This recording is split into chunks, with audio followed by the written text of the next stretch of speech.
And this certainly has to be the most historic telephone call ever made from the White House.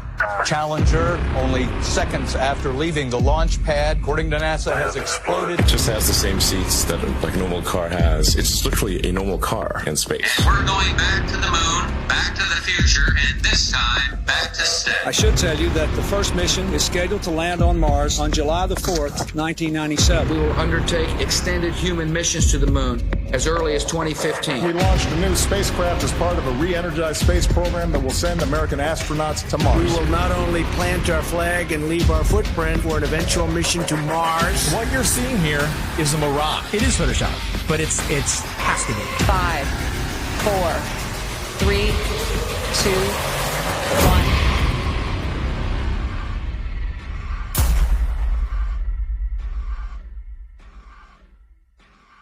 The one thing globe believers need to understand is that you don't just take the spinning ball Earth and flatten it out and put it back in the heliocentric model.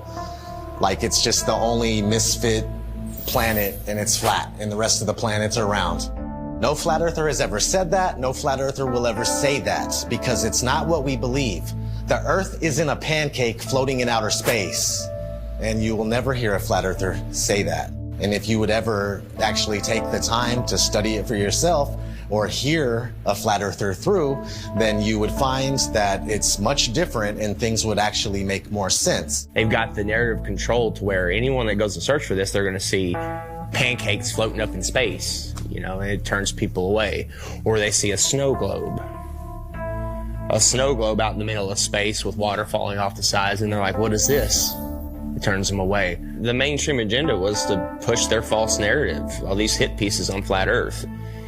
2016, 2017, that was pretty much the end of the YouTube era, where we could actually find real evidence, real content. Any search engine, the algorithms are suited to their favor. You're going to see all the hit pieces. You're going to see all the stuff that's there to debunk flat Earth.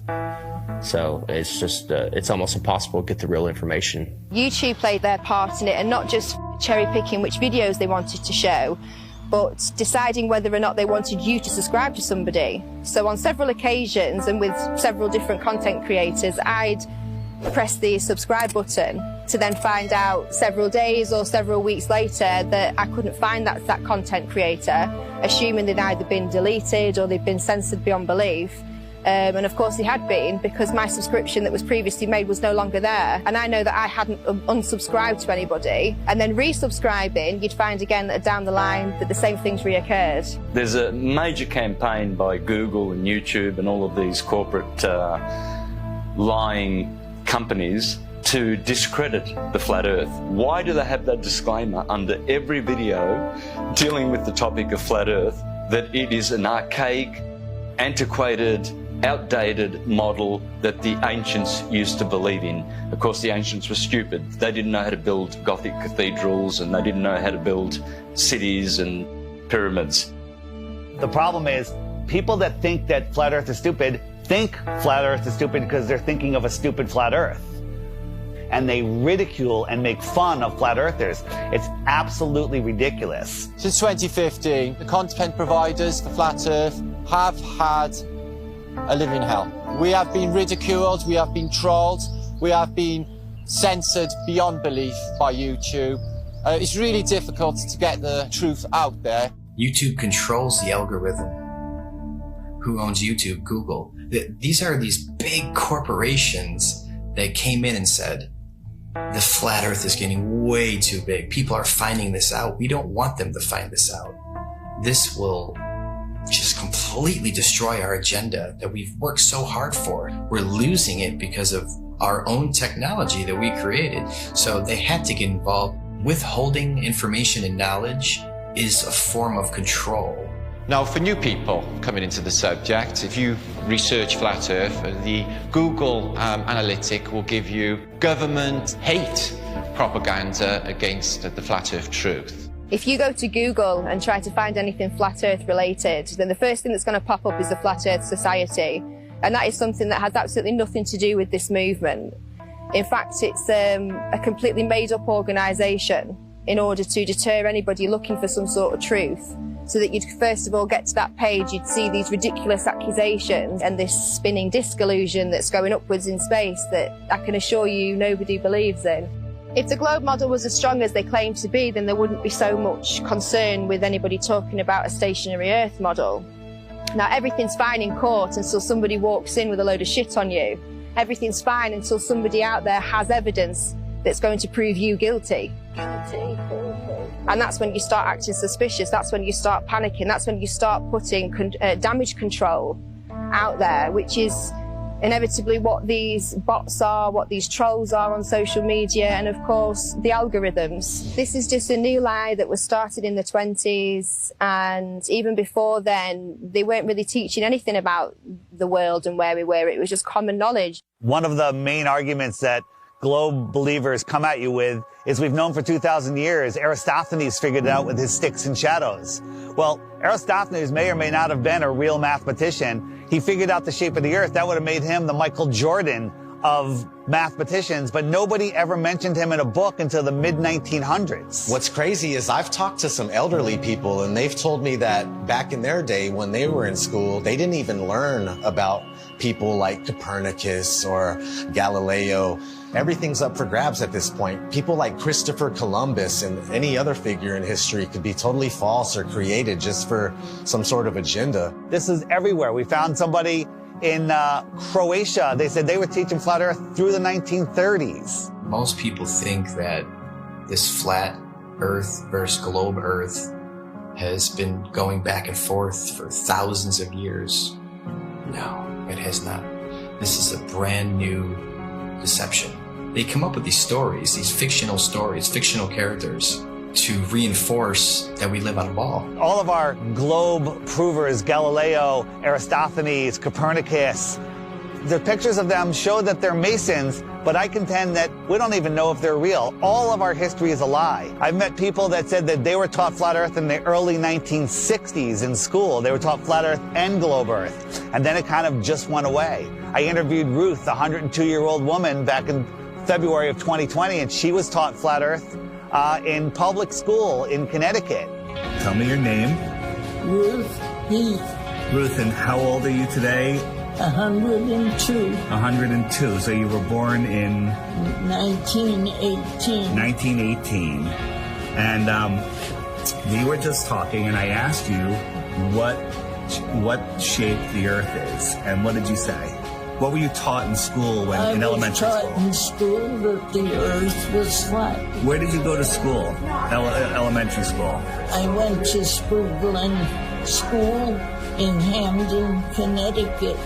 So how does it make you feel to realize that you were right as a kid? It makes me feel better. It does make you feel better, right? Oh, it makes me feel alive. Oh my God, that is so true. My whole life, I believed, what I was taught. That's and then right. when I discovered the flat earth, I feel better about it. Because we are the center of creation. That's right. We are important. That's right. We are here. We are God's children. And when all the problems that are happening in this world today. I'll give you some good news. A lot of the problems that they report on the news aren't even real. That's right. That's right. They're just keeping us in fear. Keeping up. That's right. That's right. Oh, that's right. I understand that. I understand. They just say what they want people to know. That we never went to the moon? That was all fake?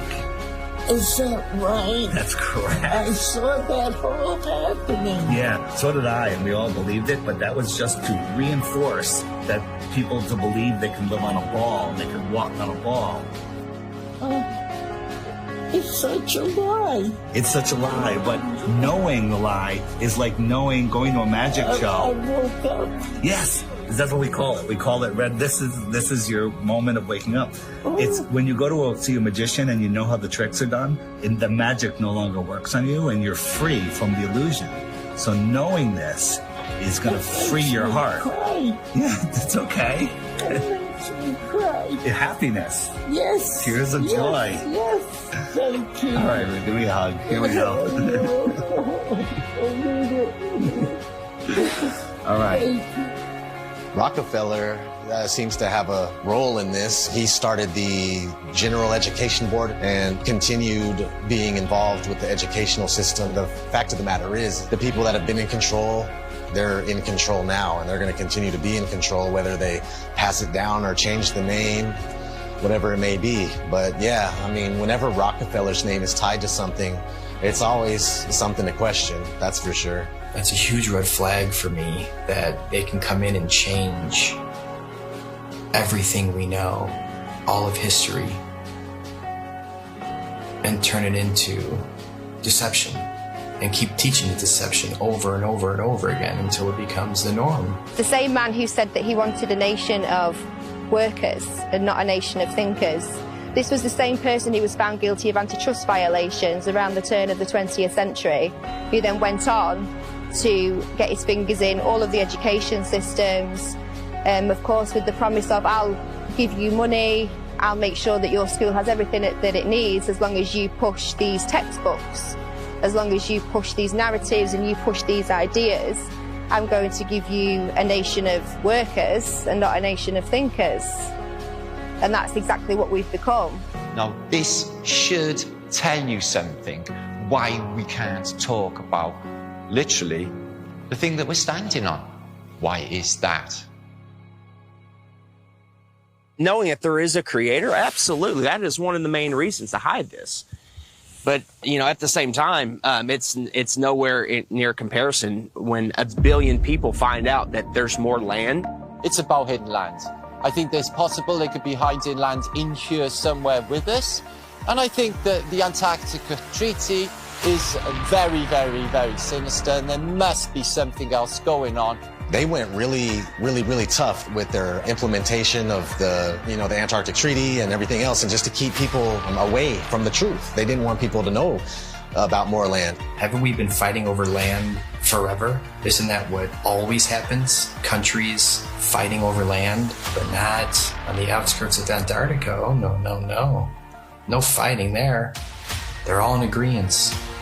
You can't go there. You can't explore any of it. That treaty was in effect in 1959. It can't even be questioned until the year 2041. The longest lasting treaty that all of the world signed on to at the same time and is still in place. Antarctica is the container of our world oceans. What is beyond Antarctica? Why is the government hiding Antarctica from us? Why is Antarctica completely off limits except for taking a tour of a little peninsula off of South America, which is nothing?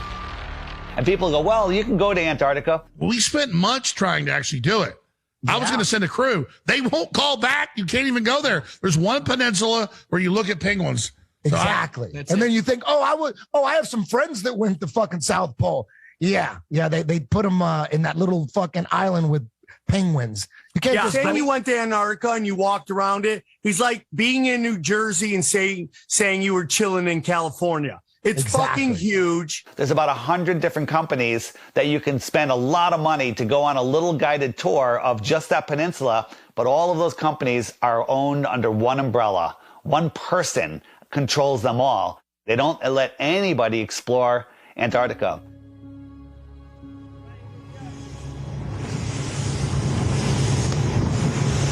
Will be a fucking international headline in about 5 minutes. Australian Navy ship shoots. Facing our way. Bad boys, shield. Is it? The turret is turning our way. The turret's turning at us. Boy, we should hide Adrian in case they think we're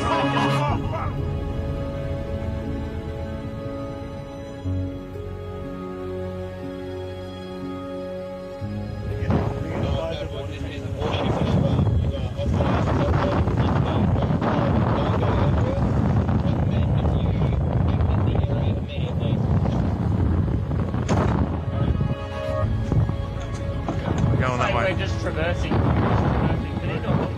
there a helicopter coming at us now? Are we late? I don't know. Just travel, just go. Just go. Send out the chopper. That's a drone. Is it? That's unreal.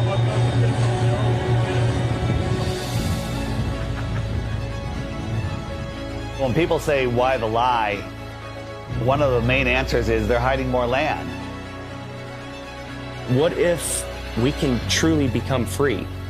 The whole reason for this is because of more land. Because think about it, if there's more real estate, if there's more resources, natural resources, if there's more food for our starving children, if there's more space, more room for us to get away from the child sex trafficking, if there's places where we can go and other civilizations we can be a part of, where they don't charge you for water, they don't charge you for free energy, they don't charge you for property taxes. What if there is more land? Nobody can go explore Antarctica, period. Because if humanity found out there's more land, then the heliocentric theory is gone. They can't start adding more continents on the bottom of a ball. It's just, they wanted it silenced right away. There is evidence out there through old maps, namely the 1,000-year-old Japanese Kawabashi map, which shows continents and lands outwardly of what they call the ice shelf or the ice wall. So why are they teaching the globe model? Well, you see, the globe is a container, and it's a container of all the known land. The Jesuits and the Freemasons, they needed a new model because they wanted a new world order. Because right now on a ball or in a snow globe, there's only 7 continents. That's all there is. So everything is very limited. We have a limited supply. Resources are very scarce because the Earth is a globe, right? It's cut off. Everything's cut off. If you open it up and there is more land, then there's plenty of resources. More land means more resources. Well, that's huge if they're hiding something like that. There's a scene in The Truman Show where Truman is like, I want to be an explorer when I get older. I like to be an explorer, like the Great Magellan. Oh, you're too late. There's really nothing left to explore. Imagine if there's like all these beautiful places to explore still, and finding out that there's all this land, it just opens up the door for discovery again. Have you ever heard of the eyewitness testimony written in the books, The Iron Republic, The Smoky God, Worlds Beyond the Poles?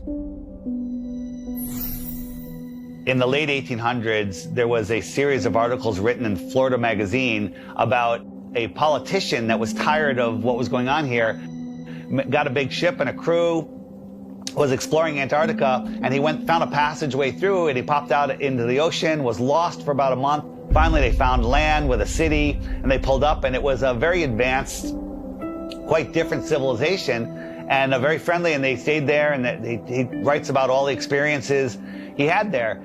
In the late 1800s, they were talking about more land beyond Antarctica. Remember, the word extraterrestrial means extra land.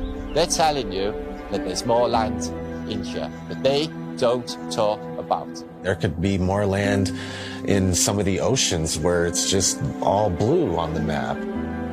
Nobody knows. You're not cruising around on big ships or flying over it on planes and looking, you know, nobody's out there charting anything. Have you heard of such a thing as no-fly zones? For instance, you can't fly in certain areas near the Arctic Circle or the Antarctic Circle. The reasons being is because there are lands there that we're not supposed to know about. They don't want those lands to be discovered. All these corrupt systems that are stealing money from us, kidnapping our children, just doing horrible things. They rely upon the cattle staying on the ranch, the slaves on the plantation. That's why Flat Earth is the most important knowledge we can obtain, is because there is more land. Don't look at us and say, go prove it. They won't allow us to go prove it. We're not the lazy ones here. We're being restricted from going to prove this to you. So because of that, of course we're going to speculate. It's a red flag. If that's not a red flag to you, I don't know what is. They won't allow us to go. Allow us to go. If we go and there's nothing there, I'll admit I'm wrong. But all signs point to that they're hiding more land. You have to have permission to do everything. You have to have permission to marry the love of your life. You have to have permission to travel down the road. When we have the inalienable right to travel from point A to point B, you people think you're free? You're not free. You're free-range chickens. That's what you are. You're free-range chickens held in an area you're not allowed to go past, and if not, you go to jail or you get shot. Stay on the plantation, do what you're supposed to do, pay your taxes, and shut up. Right? Well, if there is more land, and I sincerely believe that there is, then that's the perfect reason to lie to everybody. I mean, it's not just about hiding a place for more resources and where else we can go and dig for gas and gold. It's not about that. They're hiding freedom. They know that as soon as we all find out that there's another place to go without dictatorship, that we'd be gone. There's endless amounts of everything, and there's so much more land out there, and there's many places to explore, and they just want to keep us here in the middle of the pond, stuck here thinking that this is all there is. What happens to the price of gold and all natural resources if there's more land? Gold can't go to $1 an ounce. Gasoline can't go to 20 cents a gallon. We can all have, you know, thousands of acres of land to ourselves. The whole system crumbles. The entire system crumbles. Period. On the other hand, we have the North, which is also off limits. I went on my first official trip. I was going with my father and my grandpa Sinclair up to the North Pole. It was a very glamorous destination. I figured I was finally going to be let into the reason for the existence of this high security Arctic base. That was exactly right. We drove slowly through and past the buildings on a special top secret mission. And that's when I understood just how powerful and wonderful my father was. The North Pole is a biggie. It's always been in my mind. I've juggled with the idea, is there hidden land? Could they have possibly hidden a continent in the Arctic Ocean, which is seemingly an ocean? They could hide land there. Many old maps will show you the Hyperborean, 4 continents, and in the center, Axis Mundi. And I think that is what's there. I think there is Mount Meru. And I think that gives off an acoustic device. There's definitely something special going on up there, and if you just think about that long enough, why do compasses point north? I mean, that's really wild in itself. What if we all took our compasses out and just followed them until it stops? A compass will always point north, towards the magnetic north. There's some kind of force or some type of energy, frequency, vibration that's pulling that needle to the north. It's crazy to think that all compasses are pointing north to the North Pole. No compass points south. There is no South Pole. There's no compass that's going to go south. And no, it's come to the north. There's something there. I think we can all agree there's something there. And it's crazy that they cover it up. They've covered it up for so long. There's ancient civilizations, the Nordics. There's people have talked about, you know, the Rupert Nigra, the Mount Meru, the giant magnetic mountain at the center. An entire magnetic mass or a mountain that is strong enough to make everybody's compass point north. When I was a kid in school, they showed us a National Geographic video of the guys getting to the North Pole, and they just basically made it look so horrible and miserable and dark and cold that no kid ever in his life would go, hey, I want to go to the North Pole. So if you watch any documentary about the North Pole or anybody venturing to the North Pole, all you're going to find is some dude mobbing on an ice sheet, and he's got a little device in his hand. He's like, 3, 2, 1, North Pole.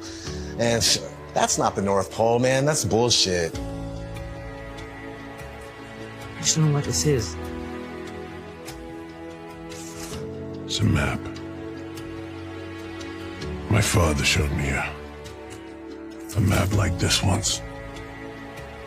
Inside the circle is your world and my world. Many others. No one knows how many. The dark tower stands center of all things. And it stood there from the beginning of time. And it sends out powerful energy.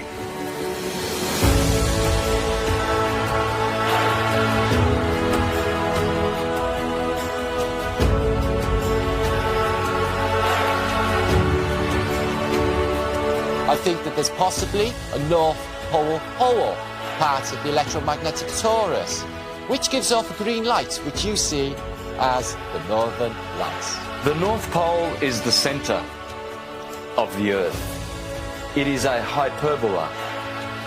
Because we live in a toroidal field solar system, there must be a plane of inertia intersecting it in the middle, and there must be a hyperbola, hourglass, in the middle. In the Srimad Bhagavatam, Canto 5, it calls this Mount Meru. And why are we not allowed to go anywhere near there? Well, simply because you cannot go there. It is a magnetic toroidal hyperbola. Therefore, there is no way that you can fly anywhere near the North Pole in the center of the Earth. Admiral Richard Byrd said he found more land, in the north as well as the south.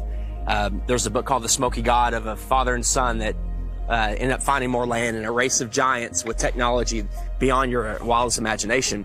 Cartographers have charted, maps with land in the center, where all compasses point. There's just a lot of evidence pointing to more land. So yeah, 100%, I would put my life on it that there's more land at the north. It's just as heavily guarded as the south. Can't go check the north and yeah, let me go check. I'll take some pictures and videos and come back. You're not even gonna get that close. You're gonna be turned around, the same as the south. All the way up until the 1600s, they had 4 land masses around the North Pole region. And right after the 1600s is when it slowly started disappearing until finally it was all gone. And you can verify this for yourself if you just go back before the 1600s and look at maps of all sorts. You'll see these land masses on each one, and then sure thing, these land masses just started being deleted from history. So what are they hiding at the North Pole? If we sit back and observe all of this evidence, this eyewitness testimony, the verdict would come back guilty. It would come back guilty. Okay. You are moving 1,000 miles an hour as Earth rotates. You are moving 18 miles per second in orbit around the sun, and you don't feel any of that. Okay? Okay. You don't feel any of that. If it's trying to fling you off the Earth, okay, but the force of gravity is resisting back, by what force is it trying to fling you off? That upward centrifugal force subtracts from the gravitational force that the Earth is trying to put on you. It subtracts. Okay. So, Chuck, what do you weigh here and now? 192 pounds. Yeah. I'll give you the 190 pounds, okay? Okay. So if you do the math, you run to Ecuador, because we're in the Western Hemisphere, so let's stay there. You run to Ecuador, you will not be 190 pounds. You'll be like 185 pounds. What? That's how significant it is. That's if I did my math correct, and I think I did, there are pounds less that you weigh for living on the equator than for living anywhere else, simply because the spinning Earth is trying to fling you off. Nice. Yes. Yes. If the Earth is spinning at 1,000 miles an hour in a curved trajectory, we're dropping at a rate of miles per minute. But somehow none of that inertia affects these rocks here, which are perfectly balanced. The fact is, the Earth is stationary, and that is scientific, not pseudoscience.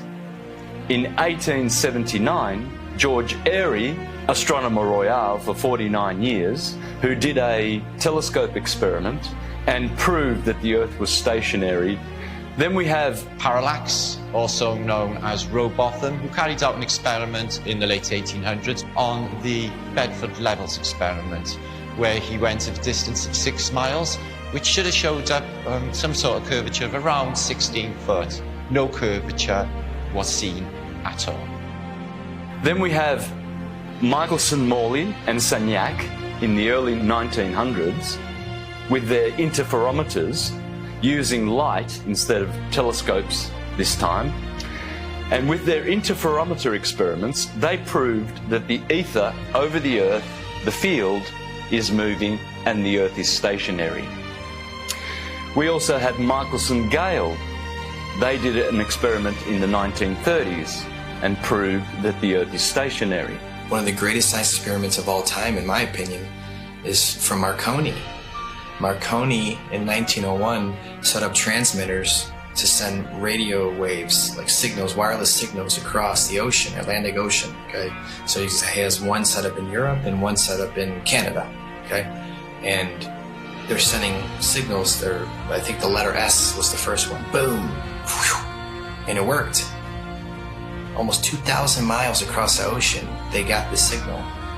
There's no curvature. You're talking about 600 miles of curvature between the 2 points. But it worked. Because all water's level. I don't even know if he was trying to talk about that at the time. It was just more about his technology that he was coming out with. And have you learned about that in school? No. Then we have Pierluigi Gina, a colleague of Marconi. And before he died, he showed people in his laboratory how the Earth is stationary. You can go to my channel, Mr. Astrotheology, and you can see videos of Mr. Pierluigi Gina proving in his laboratory with strobe lights how you can prove quite easily that the Earth is stationary. Every scientific experiment throughout time looking for axial rotation or curvature has proven the opposite. They don't teach this in schools. Any observation, when you go outside on a calm morning, you can see a perfectly glass lake. And your senses will tell you that, nothing is moving.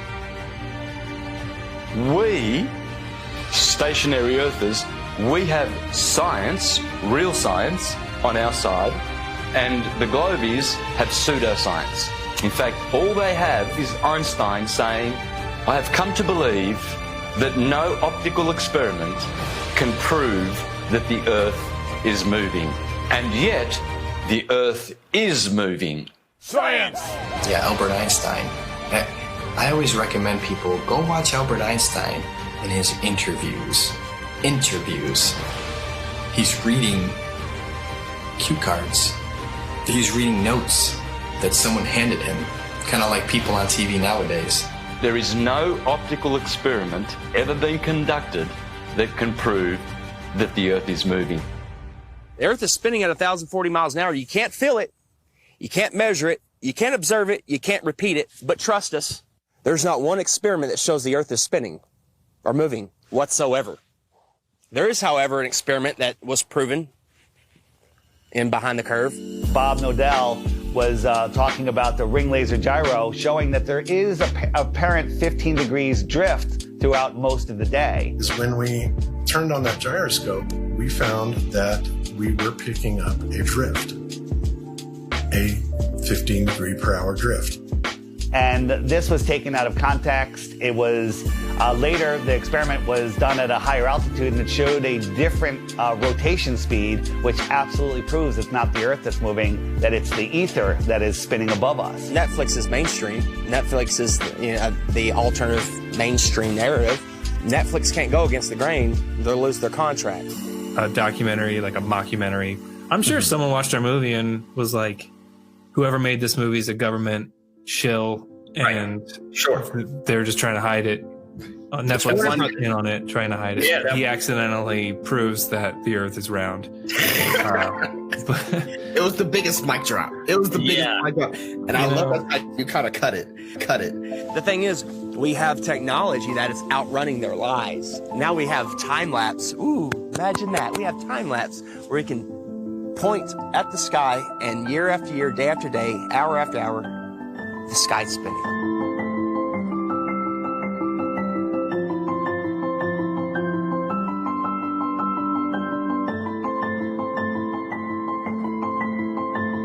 Every day there should be different stars random stars in the sky if we are travelling at 650 million miles an hour, which is Mach 870,000. Do you really believe that every year we move through space at 5.5 trillion miles every year? And yet every year the same stars keep turning over our Earth. Aries, Taurus, Gemini, Cancer, Leo, Virgo, Libra, Scorpio, Sagittarius, Capricorn, Aquarius, Pisces, year after year after year, and yet none of those constellations distort, change shape, get brighter. There has never been, in recorded history, we have never seen any star get brighter or dimmer or any shape of those constellations which are still recognizable today as they were thousands of years ago. They never suffer any parallax or distortion. Polaris has never moved in all of recorded history. Point your camera up at Polaris and do a time lapse and watch God's perfect timepiece spin above you.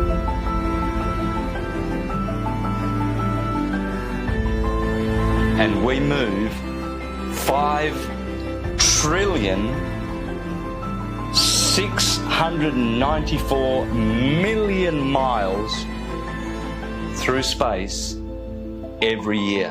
Congratulations to you if you believe that. It's called education, indoctrination, and dumbing down.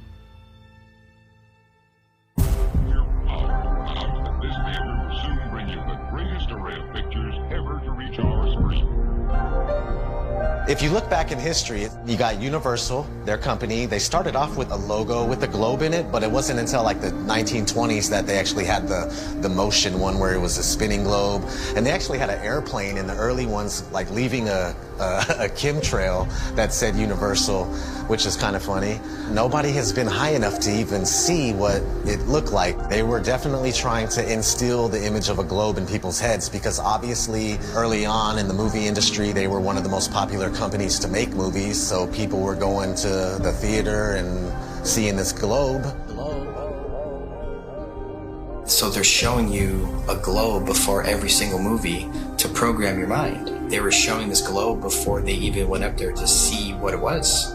I think the first man ever to go up and check is Picard going up there. I mean, that's a story we're not taught in school. From the practical point of view, Professor Picard's experiment is of the highest possible importance. These timelines, these dates, these are facts. We got Auguste Picard coming out in the 1930s in an actual publication by a science journal saying that the Earth looks like a flat disk with an upturned edge. Besides Universal programming you, you had Walt Disney programming you with space documentaries for almost 15 years straight. Some pretty crazy propaganda in the 1950s.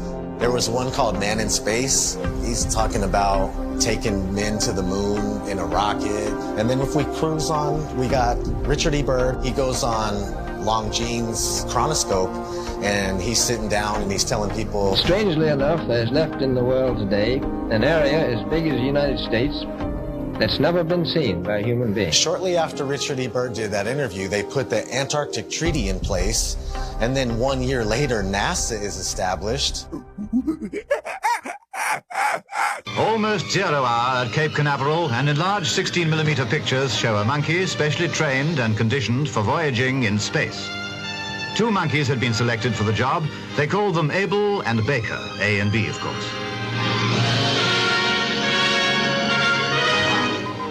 In fact, the monkeys came down safely near Antigua. Reported none the worse, after blazing the trail for human space travel.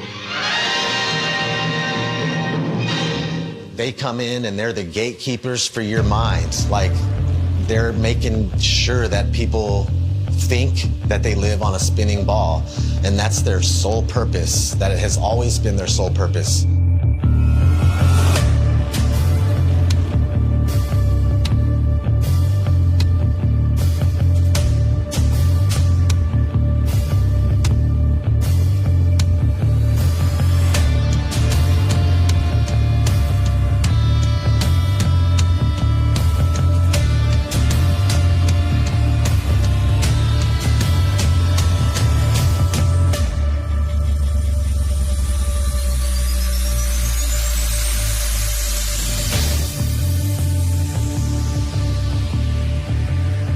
is the magic of engineering. I would wear a mask on my face in a nanosecond, but unfortunately we lost the technology. It can take days, even weeks, to produce just a single image. The dazzling final results, enough to keep us all dreaming.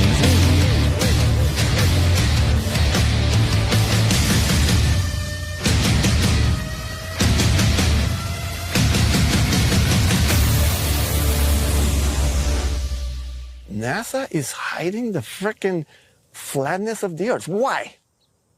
It's okay to say, I have a fisheye lens, right?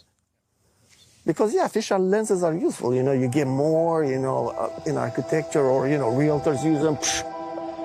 But when you're doing it too much and you're not really coming out and saying why, questions build up.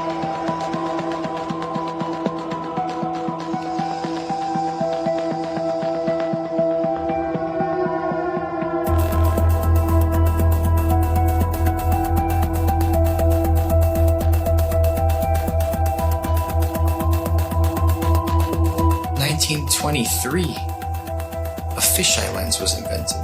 So these space agencies had a heads up already. And the fisheye lens was originally, I think, $27,000 to purchase. And this is in 1923. I mean, today that's about, what, 100 grand, 200 grand equivalent in cost? And people would tell me, Hippler, I'll give you that. NASA is a lying government entity, right?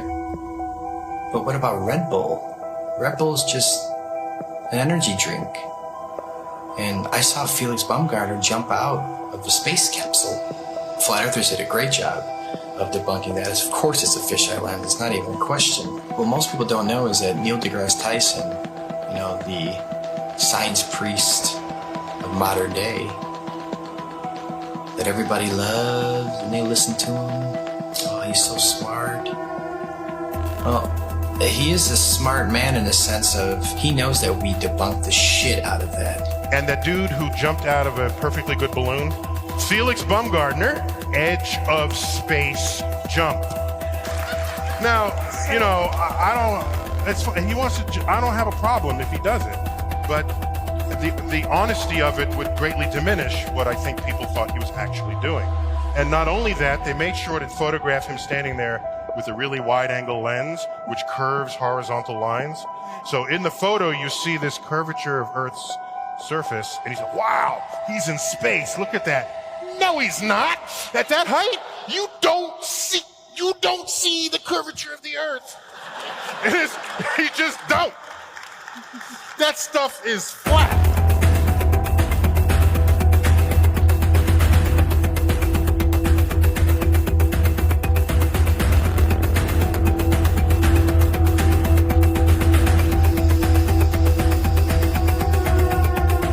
So much pressure on Neil deGrasse Tyson to come clean. He had to. We exposed Felix Baumgartner. That's a complete fisheye lens. There's no curvature at all on this Earth, let alone they're trying to sell it as 23 miles up. There's curvature. Even though people will sit there and swear they saw curvature out of an airplane 10 miles high. Yeah, okay. So your priest Neil deGrasse Tyson admits 23 miles up, no curve. How do you feel about that? All right, maybe you say that's no big deal. Okay. Even though Felix Baumgartner himself said he could see the curvature of the Earth. It's almost overwhelming. When you're standing there in a pressure suit, the only thing that you hear is yourself breathing. You can see the curvature of the Earth. You can see the sky is totally black. You can see the curvature of the Earth. You can see the curvature of the Earth. You can see the curvature of the Earth. That's 120,000 feet, 4 times higher than most passenger planes fly. So that should make you go, right away, what's going on here? Who's lying, right? But you don't think there's an agenda here? You don't think people are lying here? Fast forwarding to recently, Richard Branson, his ugly ass, Mr. Billionaire himself. Officially the first billionaire to travel to space, so Richard Branson. So you go 63 miles up, you would all probably assume that, of course, you could see this giant curve of Earth. You're 63 miles up, holy shit. Richard Branson supposedly goes up 63 miles, even though it's nothing but fisheye lens footage. We exposed that. Here comes Neil deGrasse Tyson again. Damage control time. Oh, by the way, you didn't ask, but I'm going to tell you. Do you know how high up above the Earth he was? No. So if you take a 63 miles. Oh, yeah, say right. So take a schoolroom globe, and that's how high above it is he? So he's about 2 millimeters above the surface of a schoolroom globe. So nobody has seen the curvature of the Earth from that height. I just want to make that clear. You can't see the curve out of an airplane, right? 10 miles. You agree? I hope you agree so far. Okay. So 10 miles up, no curve. Red Bull 23 miles up, no curve. Branson 63 miles up, no curve. So where is this curve at that you swear by? Because if you live on a ball, I don't care how big the ball is, it could be 4 times the size of what they told us, you would still see a physical curve at some point. That's what the horizon's supposed to be. That's how the sun is going. I mean, there's a curve of the Earth. All these theories involved with the curve of the Earth get thrown out the window. That's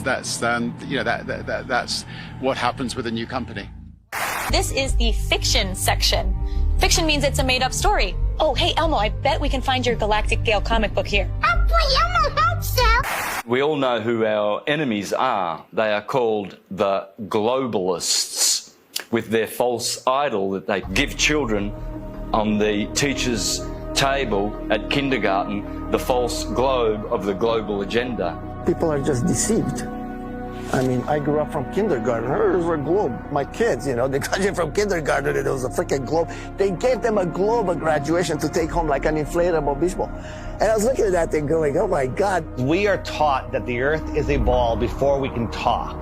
In school, there's a globe in the class. One of the first worksheets we get is a sheet on the orbits of the planets and the sun. And I actually still remember that sheet. I did it. I got it right. I was so proud of myself.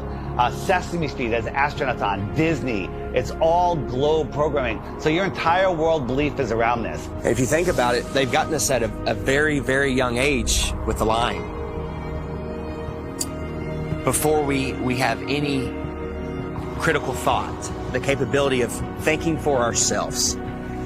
They teach us lies from the very beginning, from Tooth Fairy, Santa, dinosaurs. With Santa, for instance, I mean, we're taught this lie, you better be good. We need you to stay in line and be good. Don't be naughty, be nice. You want to be on that nice list. Santa will come and bring you these material gifts, and then fast forward, you find out Santa isn't real. For 5, 6, 7 years, however long the lie went on for, you've been conditioned a certain way, to act a certain way, so you'll fall in line. You'll do exactly what mommy and daddy tell you, what the teachers tell you. And when you realize that lie, it's subconsciously, you're taught at that point, it's okay to lie. It's okay to lie. It's okay to accept lies. It's okay for people to lie to you. It's okay for you to lie. So the whole world is a fucking liar. Everyone's a fucking liar now because they were taught at a very young age it's okay to lie. They get you with these lies of Tooth Fairy and Santa at a young age. So when you're an adult, you can't tell the difference between a lie and reality. And when you do find out it's possibly a lie, oh, it's okay. You're subtle. You're passive. You allow the lie because you're used to, it's okay to lie. You've been conditioned your entire life. It's okay to lie. It's okay to be lied to. So when the lie comes out, people are just like, okay, whatever. Got to turn on my Fox News. Got to go to the bar. Got to go watch my football. Give them bread and circuses, and they will never revolt. When people hear about Flat Earth, when I talk to them about it, they think it's the dumbest thing ever. They think I'm uneducated. They don't realize that they don't know what they're talking about. And people say, well, what about ships over the horizon? You explain that. What about sunsets? You explain that. What about seasons? You explain that. And then they throw their hands up and go, well, why does it matter? What difference does it make? I still have to go to work tomorrow. That's right where they want you. They want you working in your slave job. They want you obeying orders, doing what you're told, and living paycheck to paycheck, and just not realizing where you are. The truth is, we're not spinning out of control, lost in space, where an asteroid could take us out. They want us believing we're running out of fuel. They want us to believe we're running out of food, when anyone can go and get a seed, stick it into the ground, water will fall from the sky, and food will grow out of the ground. There is no shortage of water, food, space. Every American family could have a half an acre in Texas and the rest of the country would be empty. They're lying about everything. You let your kids get raised and taught by other people that you don't know what they're learning. Everybody's disconnected. There is no harmony or anything going on with human beings. We're all scattered, disconnected, and pretty much what they're doing with teaching us this whole lie about the Earth being a ball, and you're flying through outer space, and dinosaurs used to roam the Earth, and if these powerful beings can get wiped out by a comet, then what are we going to do if a comet comes? We're done. So the heliocentric model not only manages to keep us all completely worthless floating amongst the stars in space, but it also keeps us in fear that we're either going to knock into something in the future, or there's going to be something that then bangs into us that causes some sort of horrendous collision and we're all going to die, or maybe, you know, some cartoon satellite has found another planet where there could be like flesh-eating monsters on there, and it's, you know, some sort of crazy shit that they throw down your face and try and say, you know, this is, as well as everything else that you're scared of, keeping your house, keeping your health, keeping your family together, there's also a chance as well that some rock may fall from the sky and kill you tomorrow. And another thing people don't know is that not only in 1920 did Rockefeller change all the textbooks and come up with his own agenda of what they want you to know, but there was a man named George Lemaitre. I felt like, you know, Einstein passed the torch to him or something. They were good friends, apparently, and George Lemaitre was a Catholic priest. Yeah, a Catholic priest. And in 1920, he said, hey, we came from a Big Bang. It's all about 1920 was a crazy year, huh? 1920, they said that we came from a Big Bang. We exploded from nothing. Well, how do you prove that? Well, no, you can't, but that's what was stated. So here's this Catholic priest where, in my opinion, they knew that even though non-religious people knew the earth was flat and stationary, they were trying to group just called flat earthers at that time. They're flat earthers. They're all religious people. So let's bring forward a Catholic priest. Look, he's not a scientist. He's not government. He's a priest.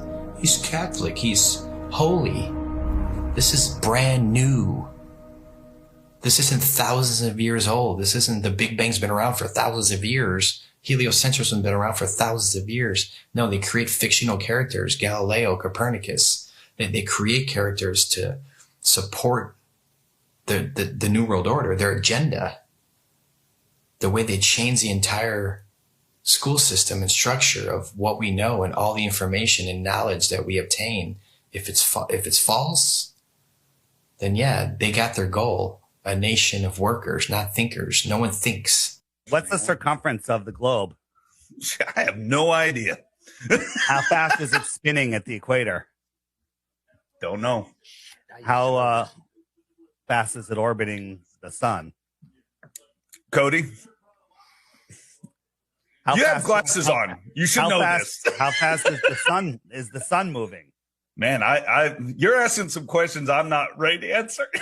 But see, this is the point. You guys laugh at flat Earth, but one, you don't know what flat Earth is, and worse is you don't even know what your own solar system is.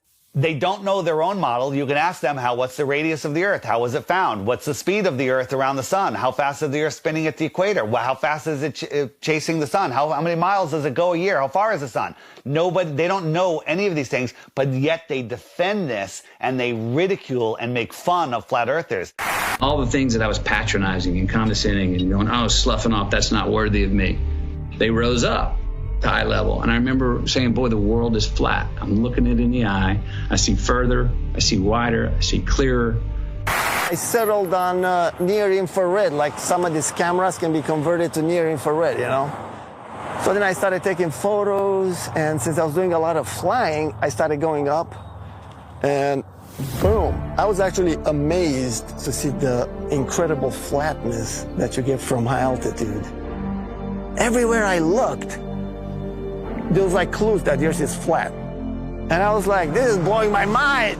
Everywhere I looked, yours is flat. And as I was lying about the curvature, so I said, something is eerily wrong over here, man.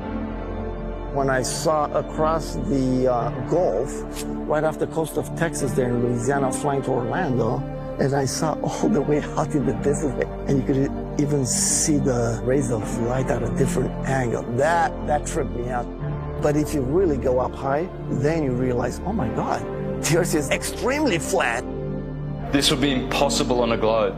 There is no 8 inches per mile square. The equation for curvature of 8 inches per mile squared has been debunked over and over again. The flat earthers with their P900s and their P1000 cameras are constantly seeing things way off beyond the supposed curvature of Earth. In fact, many tests have been done with lasers, cameras, filming mountain ranges 300, 400, 500, 600, 700 miles into the horizon, which are visible and shouldn't be visible if we were living on a globe. This is how much distance he covered with his camera, and he could see from here the Rocky Mountains.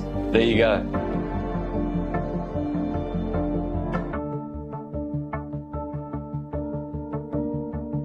There is no 8 inches per mile square. There's no way you can see 500 miles on the other side of this ball. There's no buildings that are curving backwards. If point A to point B, you're on a ball, you know, they're not going to be flat up and down like on our flat Earth. They're going to be like this. There's no tilting. They've measured distances from the base of buildings to the top, level and flat. People look out at the ocean and you see ships and stuff, and it appears like these ships and boats, they go down, and that is a huge factor as to why people think the Earth is round. If you look at the ocean or a lake, it looks flat. Look at that. Look how straight and flat that horizon is. Looks flat, doesn't it? See, it looks like a table or a board. Now, once in a while, you might see mountains or hills, but those are just like little bumps on what looks like a flat Earth. As ships sail away, they don't disappear all at once. No, first, the bottom will disappear. See, the bottom of the ship is gone. Now we can see midway up, and then the whole thing disappears. So people realized that the world is curved. I mean, it's a big curve, but it's curved.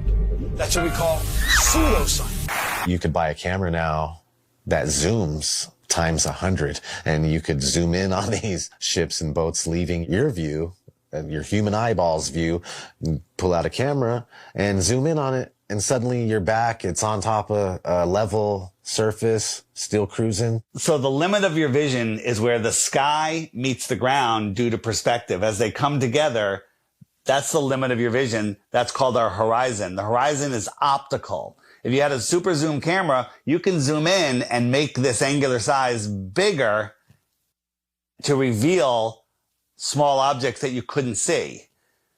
And then when you zoom out, it goes back together and things disappear into the horizon, not over.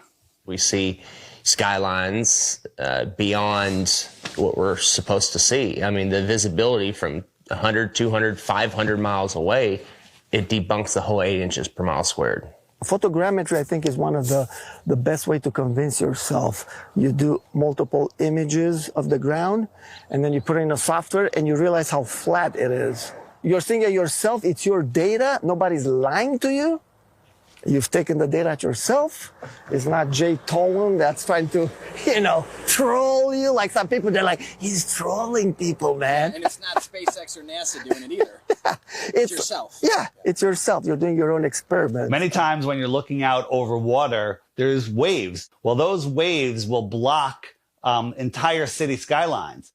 If this was a wave right near me, if my face was a city skyline, it blocks just the bottom, But if that wave was closer to you, it blocks much more of it. It's all perspective. And I thought I wasn't going to get anything that would beat this until I found this photo from Grandmere State Park. This is from Joshua Nowicki. And what you're seeing here is a mirage. Typically, we would not be able to see this. This image would be viewable from much, much higher in the sky, up in space. The story has been one of the most viewed stories on our website ever. They say my explanation is a cover-up. A cover-up to their belief that this picture is proof the Earth is flat. The one goal I had was to prove that what people are seeing from the other side of Lake Michigan is not a mirage, that they are actually seeing the city. What do you think, Steve?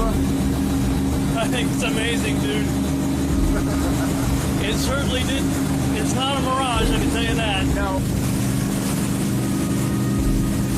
Our focal point was the Sears Tower, Which is also known as the Willis Tower, right? Yes, the Willis Tower. The Willis Tower, and we can see it the entire time. We can see it the entire time.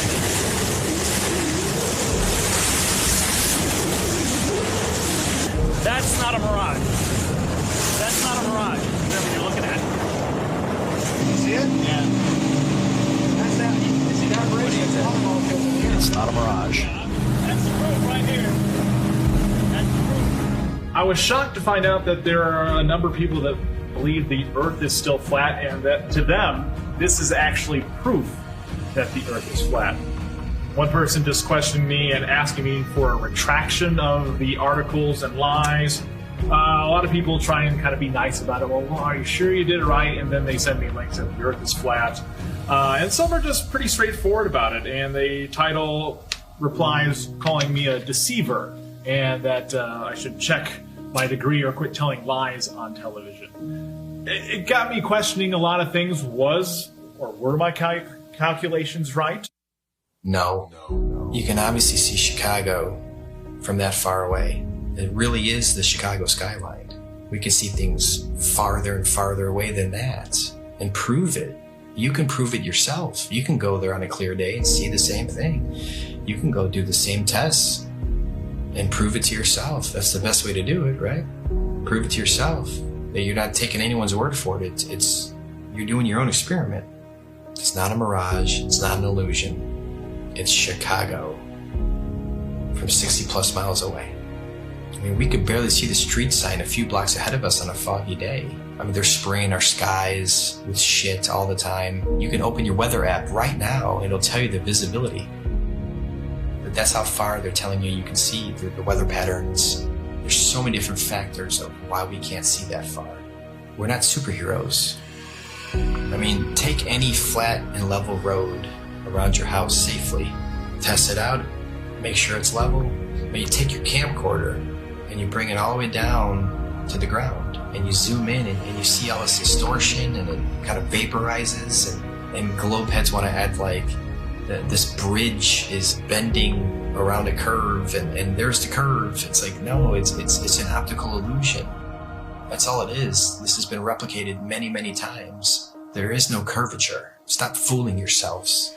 That even something like the sun, when it goes across this huge plane, it sets and it disappears due to perspective. So you're seeing it come and go on such a vast plane. It's so huge that the sun could come through and go so far away that it just goes out of your view and behind so many false horizons, i.e. mountains, trees, forests, city buildings, just really tall things. Keep in mind, the sun is much smaller and close.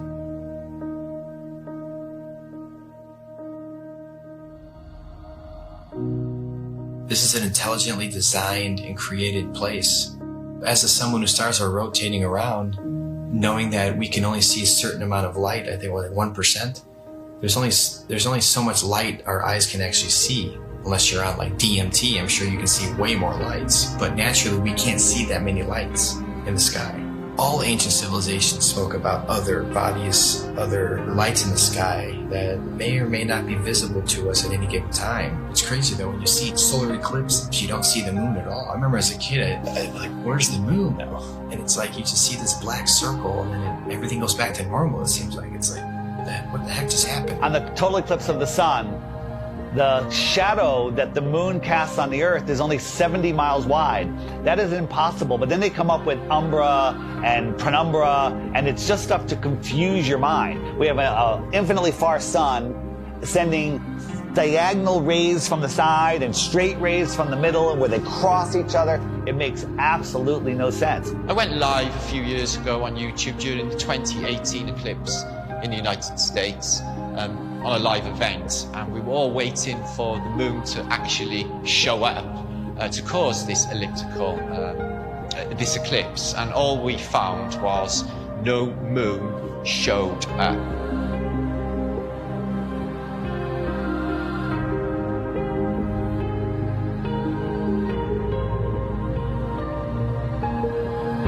So that blew my mind to think that there was actually no moon visible, yet this effect of the sun literally being covered by an object I had witnessed. Why can't we see the moon approach the sun, eclipse the sun, or exit the sun? And we don't. We just see a black circle eclipsing the sun. We never see it next to the sun. Now people say, well, it's because the sun is so bright.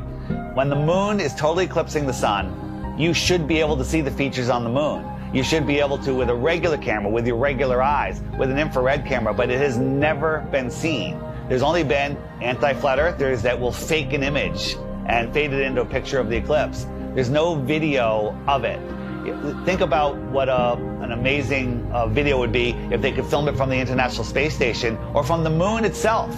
Never happens because I don't believe the moon that we see is what's eclipsing the sun. There's lots of ancient mythology about other dark bodies. There could be anomalous bodies up there. They're not actually visible to us. A celestial body that we perhaps can't see, because there's on the spectrum of light, we can only see 1% of all the light rays, gamma rays, X-rays. We can't see these certain frequencies and energies and lights. What happens is the sun is eclipsed by the so-called moon, but it's not the moon, it's actually the north node. There's been, times documented in the past where there's, this eclipse, and the moon's supposed to be eclipsing, and there's no moon anywhere in the sky. Nowhere. Anywhere. That makes absolutely no sense. So there's got to be another celestial body. The oldest ancient symbols, and it's the black sun, a celestial body that we perhaps can't see.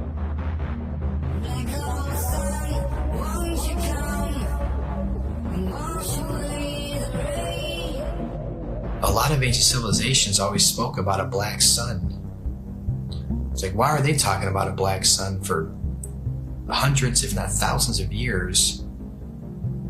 And that information now is turned into, oh, the black sun is an evil thing. It's like, well, yeah, of course, that's what they're selling it. They're selling it to you as an evil thing to stay away from it. They already don't want you to like the real sun in the sky. They push it so far away. They want you to not care about it.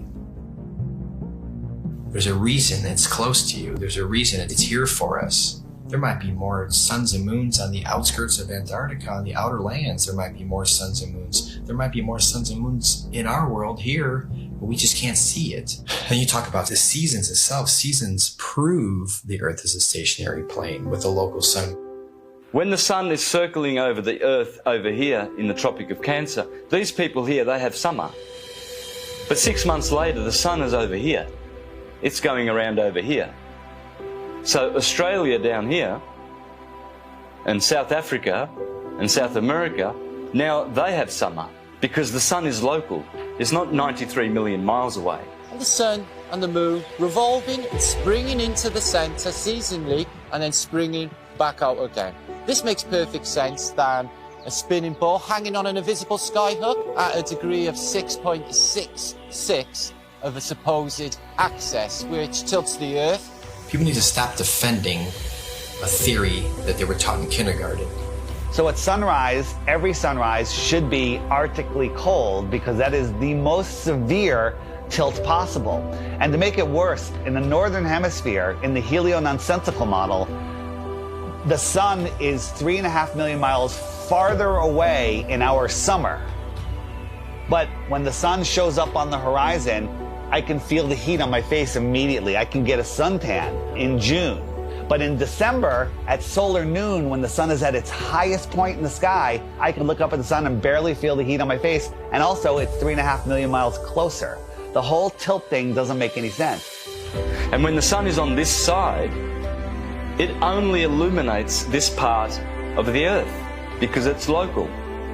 And this part is dark, that will be night.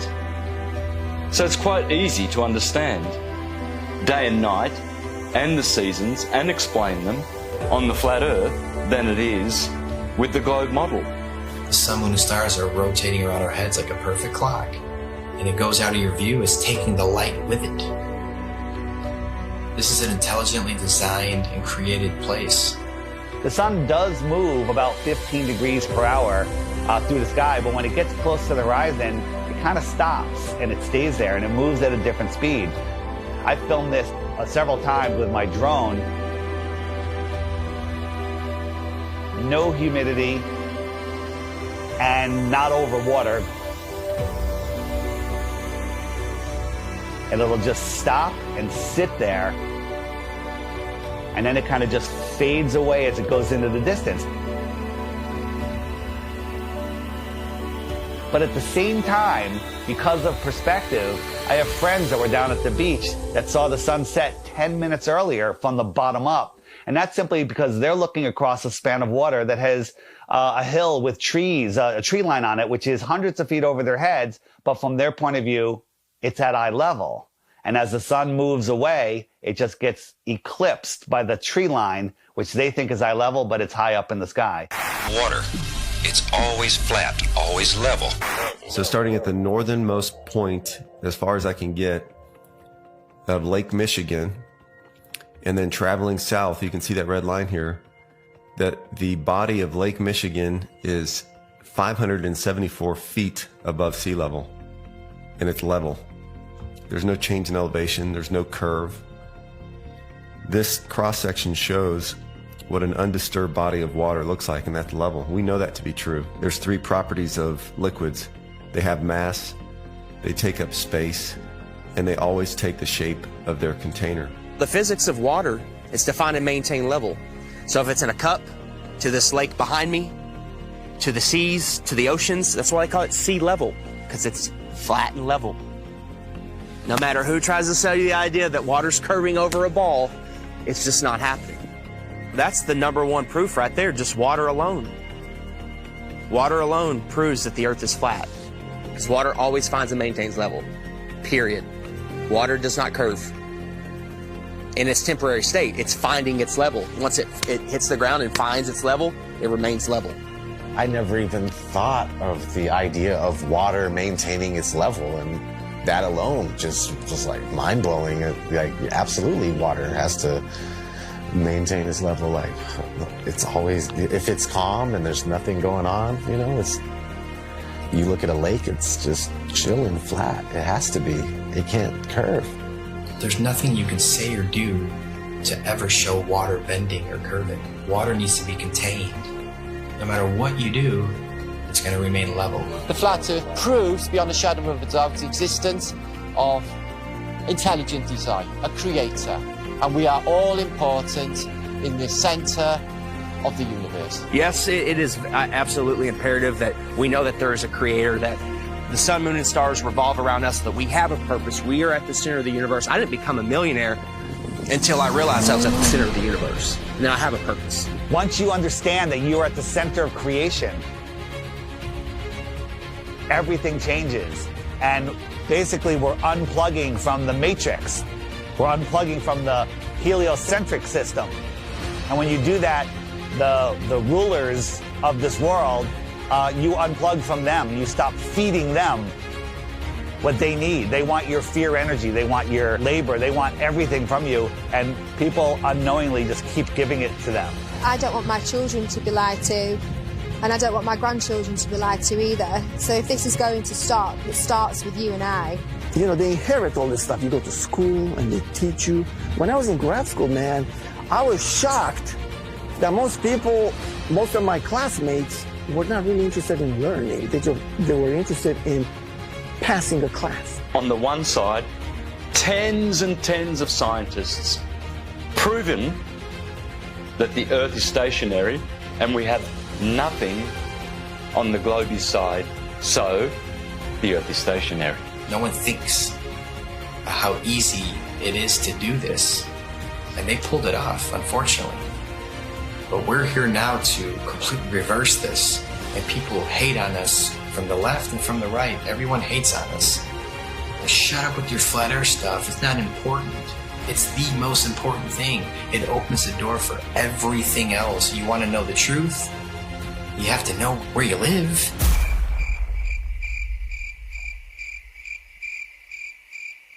This whole agenda is to keep people disconnected from our creator. You know, they want to just cut all our ties spiritually, and that's one reason why they calcify our pineal gland. They don't care about our health. You know this by look at your water supply.